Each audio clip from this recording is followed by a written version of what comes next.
Welcome friends to another r/NuclearRevenge video. Today we've got a crazy story of leaving an elderly father on the street. But first, make sure to hit those like and subscribe buttons down below so you never miss any of my daily videos. That said, our story of the day is, I let my abusive elderly father go homeless. I'll start this off by saying that I don't consider myself a good person, though I've undoubtedly been the unfortunate recipient of a lot of abuse, bad luck, wrongdoing, etc. over the course of my life. I'd be lying if I tried to claim that I haven't also done my fair share on the other side of that equation, that I haven't also dished out abuse and wrongdoing to people who didn't deserve it. Maybe that's just how humans are. I don't know. It doesn't really matter. The point is, I don't write this story for any sort of sympathy. I don't write this story for any sort of compassion. I definitely don't write this story with any expectation of coming out looking like the hero or the good guy or any of that fairy tale stuff.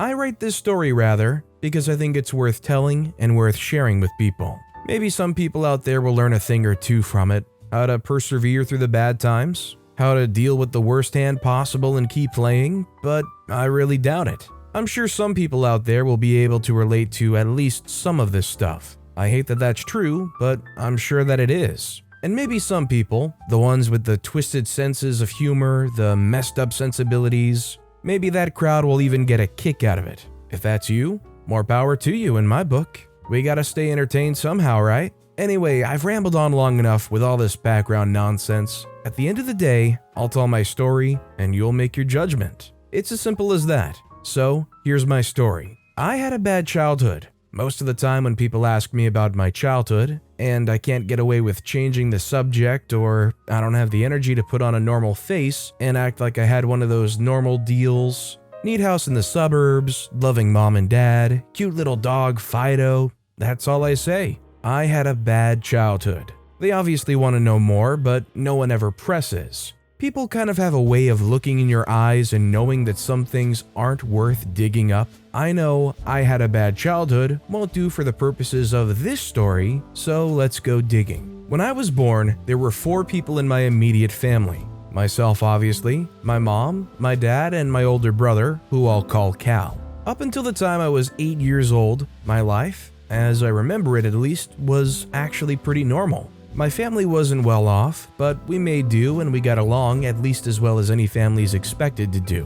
My dad was always kind of rough, kind of distant, but my mom was a saint. The only truly happy memories I have from my childhood are memories of her holding me as a boy, rocking and cradling me, singing songs, telling me she loved me, stuff like that. Then, when I was 8 years old, she died. Lung cancer. I was still so young then, I don't remember very many details. I just remember how quickly it all happened. Her normal and healthy and smiling one day, then just gone the next. She didn't smoke or anything either. It just happened. Bad luck, I guess. Her death obviously affected me and my brother badly. I mean, I'm still probably not completely over it all these years later, but it was nothing compared to how it affected my dad. I don't know how to explain it other than to say that something changed in him the day she died. Something went away and never came back. All the normal positive human feelings, love and empathy and caring,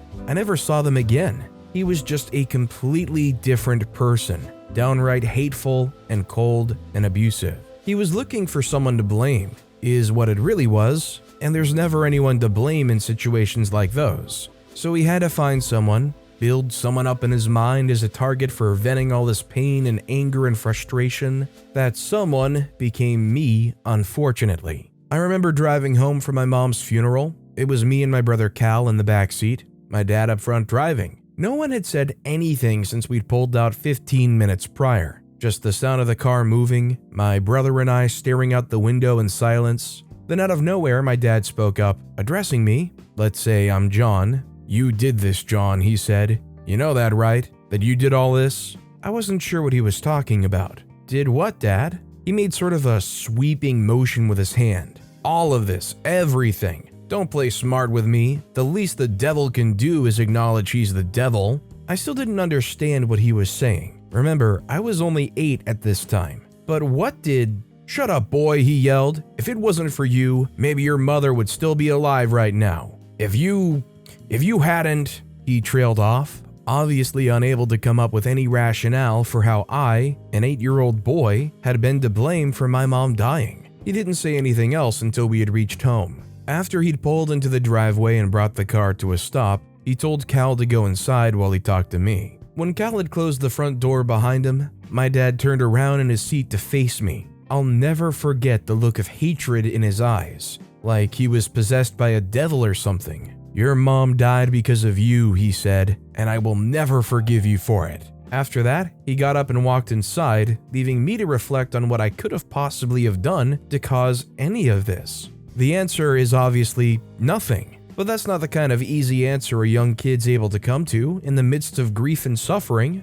and especially not when the exact opposite is being drilled into his head day in and day out by the one who's supposed to be looking out for him and caring for him. And drilled into my head it was. Far from being a one-time thing, an uncharacteristic outburst fueled by a really painful time, this sort of torture became my life. Every day after school, the only thing I would have to look forward to would be another round of abuse from my dad. Some of it was verbal, emotional, whatever you want to call it. Stuff about how I was a waste of oxygen, about how I should never have been born, never should have existed in the first place. Other stuff I won't even go into here because some things are honestly too obscene to even repeat, at least in my opinion. But eventually his torture got to be physical too. One thing that you should know is that my dad had always been a drinker. I don't know whether he had what you'd call a drinking problem before my mom died, but if he didn't,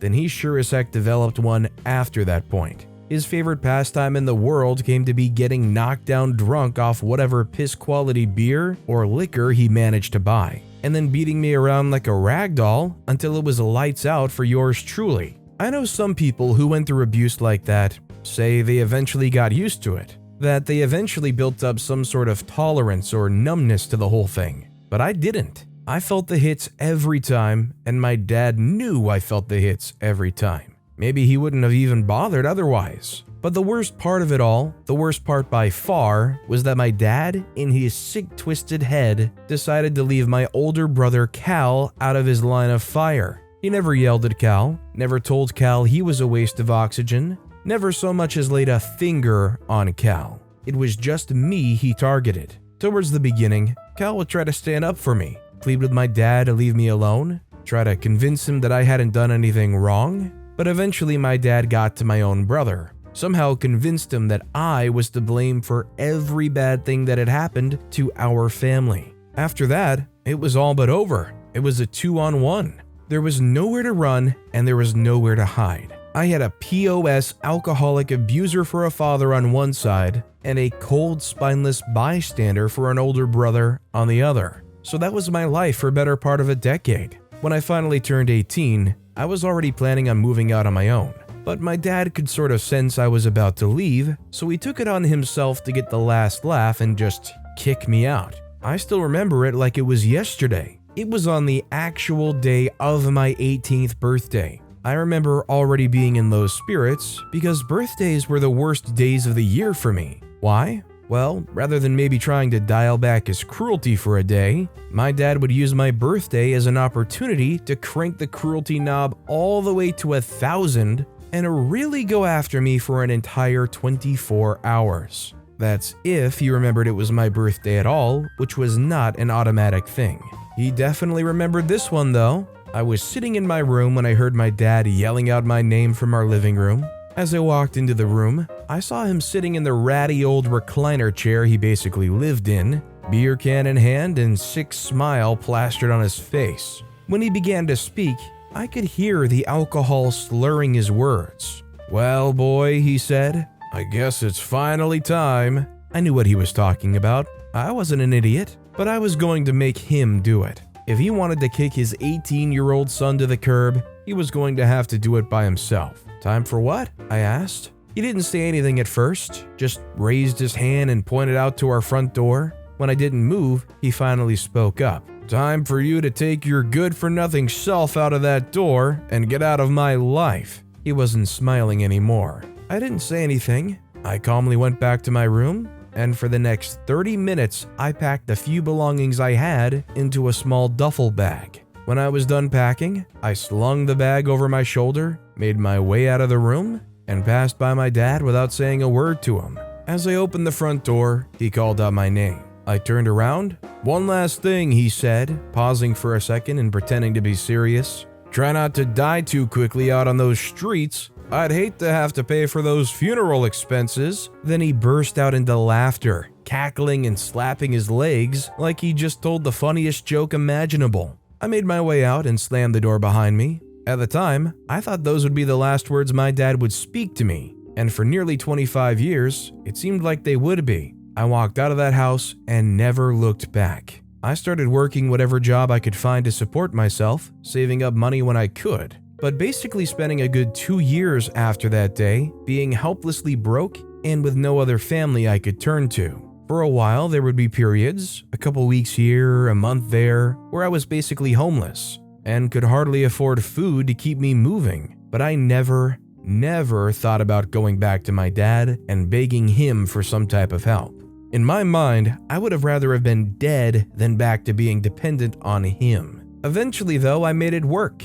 Once I'd become somewhat financially stable, I started taking night classes at a community college and working during the day. After getting my associate's degree, I was able to land a decent enough job in entry-level sales, a position I was able to slowly move up from over the years until I was a full-fledged sales manager. At that point, I'd had enough money to buy my own apartment and start living, by all appearances, a pretty normal life. It hasn't all been sunshine and smiles, though. Going through what I did for that 10-year period doesn't exactly set you up to be a well-adjusted, normally functioning human. And in fact, it kind of does the exact opposite. I probably suffer from some sort of PTSD or panic disorder or something like that. But being the stubborn SOB I am, I've never been seen by any kind of specialist or anything. I've also avoided being close to people in general. I have a few good friends, but I keep them all at arm's length. I've had a few girlfriends over the years, but nothing ever works out.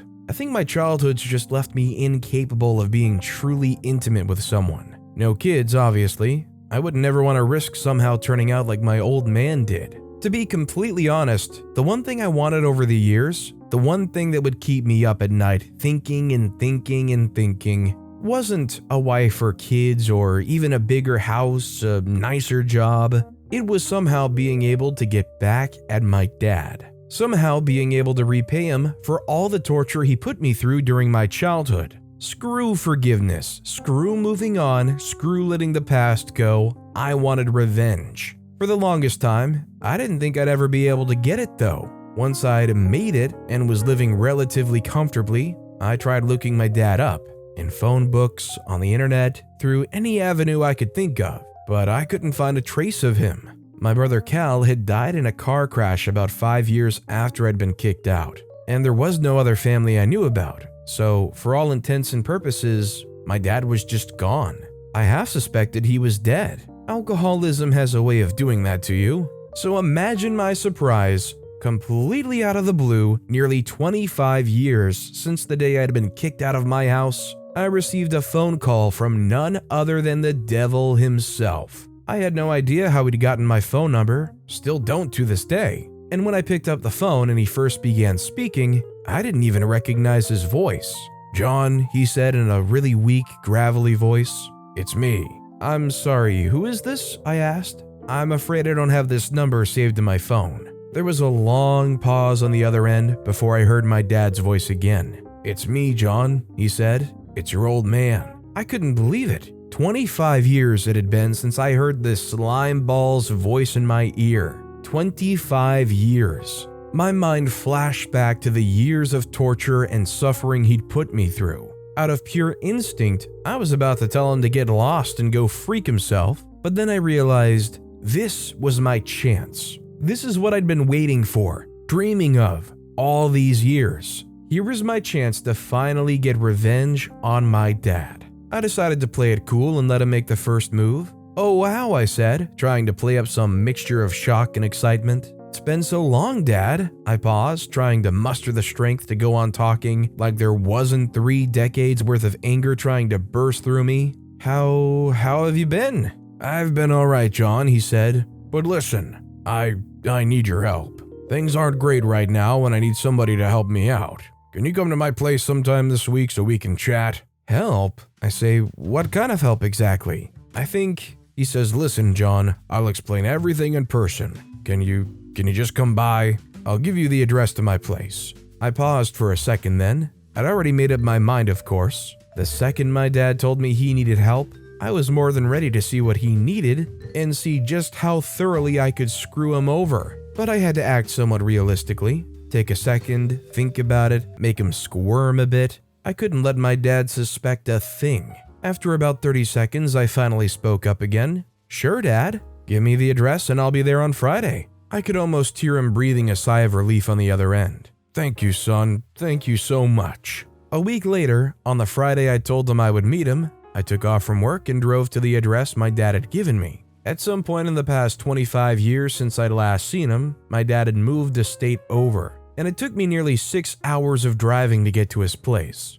I didn't care though. I would have driven for 3 days straight if it meant the possibility of getting revenge on the man. When I pulled up to the address, I saw just about exactly what I was expecting, an absolute dump. The small one-floor house was dingy, run down, and it looked like it was on the verge of being condemned. The whole front yard was overrun with weeds and grass that looked like it hadn't been cut in 20 years, and the house itself seemed like it was in danger of collapsing at any moment. As I walked up to the front door, I smiled thinking about the long, miserable years my dad must have spent living in his dump of a home.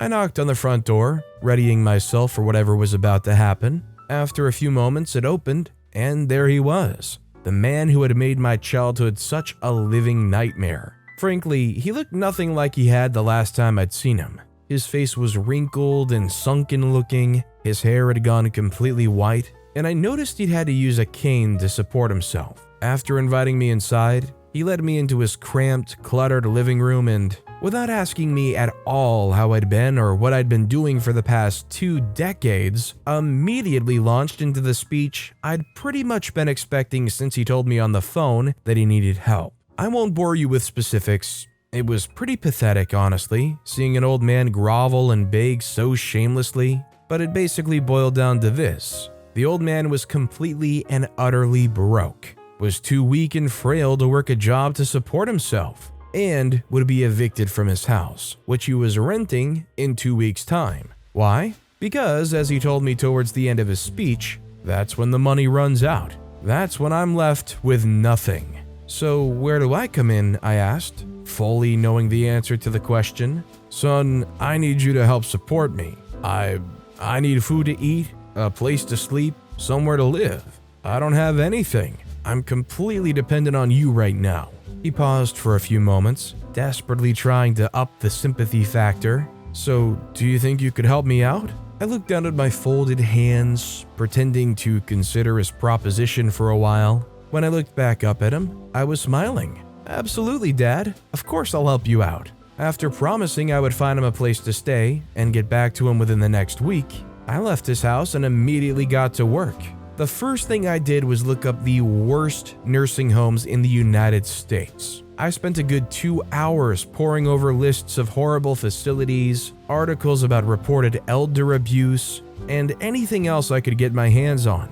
I needed to find the kind of place that shouldn't have been open at all, and yet somehow was. After 2 hours of searching, I'd found my place. It was all the way on the other side of the country for me. The pictures of it online looked even worse than the place my dad was staying in at that point, and I read multiple news articles alleging that the staff had abused residents living there. Bingo. After finding a winning location, I moved into the next step of my plan and called the nursing home I'd decided on. When someone on the other end picked up, I asked to speak with the nursing home's executive director. I knew from the research I'd done that this was a locally owned home, meaning for my purposes that if I could get their director on the side of my cause, I was golden. No corporate BS to deal with and no oversight. Judging from the reviews I'd read of the place, I didn't think persuading them to see my side would be a problem at all. The place reeked of sliminess and corruption. When the home's administrative director finally picked up on the other end,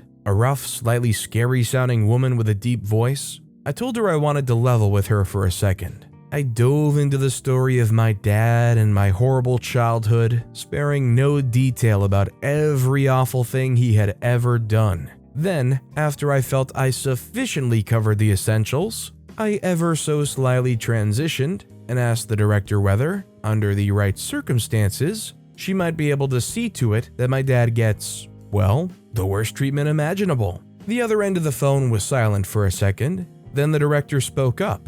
"And what would these right circumstances be?" she asked. I knew what she was asking. "Ma'am," I said, "if you can personally assure me that this wish for my father is met to the fullest, I can see to it that you receive whatever the standard rate for a resident is for 12 months. Directly to you, obviously, and completely under the table." There was another pause before the director spoke again.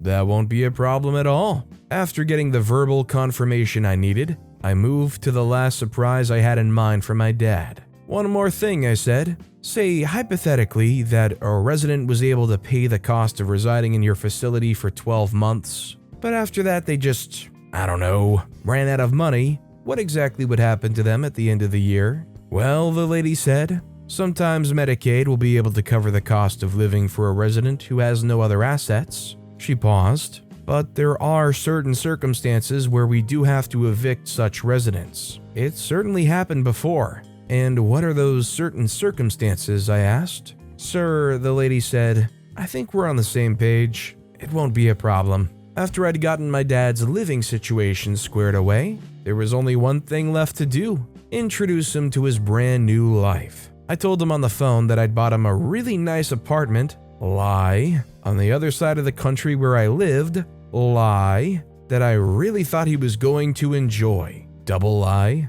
The entire way to the nursing home, from the car ride to the flight, he was practically jumping up and down with excitement and wouldn't stop asking me questions about his new place. Every time he did, I would respond with a, "You're just going to have to wait until we get there." When we finally did reach the nursing home, the smile almost instantly evaporated off my dad's face. What is this?" he asked as our taxi pulled into the home's parking lot. The facility was even worse than the pictures online had shown. Depressing gray brick, fading paint, half-broken sidewalks. It hurt just looking at the place, so I sure as heck couldn't have imagined living there. After getting him inside and assuring him repeatedly that this wasn't a joke, I was finally able to get my dad settled into the room where he was set to be staying in. It was exactly what I'd hoped it would be. Small, dirty, ugly fluorescent lighting, squeaky linoleum floor, no windows, smelled like pee, a ratty-looking bed, a single table, and nothing else. Perfect for my dad. After looking around for a while and not saying anything, my dad sat on the edge of the bed and just stared at the wall blankly. I decided it was time for the cherry on top. "You want to know the best thing about this place, Dad?" He didn't say anything, just turned to look at me, so I continued on. I proceeded to tell him about all the great amenities the nursing home offered, the wonderful treatment he could be expecting, courtesy of me, and oh yeah, how I paid for only 12 months of residency. After that, I told him he was on his own, so he better enjoy this vacation while he can. When I'd finished telling him about the great life he had to look forward to, I saw something pop up in my dad's eyes that I'd never seen before. Fear. I almost started to feel bad. But then I was back to 8 years old, driving home from my mom's funeral, hearing my dad tell me how I had caused her death, how I was to blame for the suffering of our family. Any sort of sympathy evaporated at that instant. I made my way to the door then. I had accomplished what I'd wanted to accomplish, and I was ready to get away from my dad once and for all. I opened the door and paused before I walked out. "One more thing, Dad." I paused, waiting for him to look up at me. "Try not to die too quickly here. I'd hate to have to pay for those funeral expenses." I laughed myself all the way back to the airport. In your guys' opinions, after everything OP went through here, the traumatic childhood, all the blame being thrusted upon OP's shoulders needlessly, being kicked out by their old man the day they turned 18, considering everything this guy did to their very own son who had done nothing in return to him. Do you think that dad deserved this treatment? Do you think maybe what OP did was actually more than what OP should have done or had to do? I mean, it's a terrible place that they're staying at, but it's 12 months paid there. I'd like to know your guys' thoughts in the comments down below. But with that being said, that's all the time we have for today. Now, if you want to hear another revenge story that was even more insane than this one, click on that left video. Or if you missed my latest video, click on the right. But with that said, I'll see you all next time with some more stories.